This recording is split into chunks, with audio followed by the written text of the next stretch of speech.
बिस्मिल्लाहिर्रहमानिर्रहीम। अस्सलाम वालेकुम व्यूअर्स, उम्मीद है कि आप ठीक होंगे। आज जा रहे हैं हम फुप्पो के घर और ये सामान कुछ रह गया था वो मैंने बाज़ार से कल लाया है और अब मैंने कहा पहले दिखा लूँ, फिर मैं बैग में इसको डालूँगी। इससे पहले मेरे चैनल को सब्सक्राइब कर लें ताकि हर आने वाली वीडियो का नोटिफिकेशन आपको बर वक्त मिले।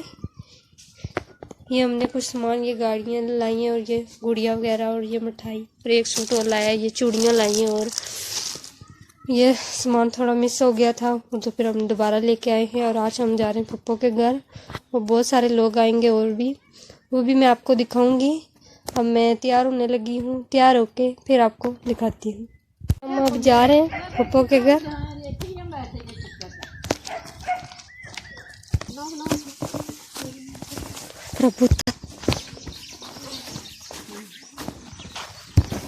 ये बस हम पहुँचने लगे हैं घर।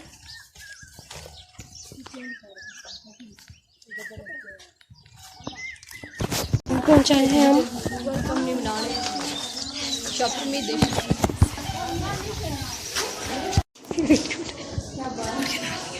ओके।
तू सुने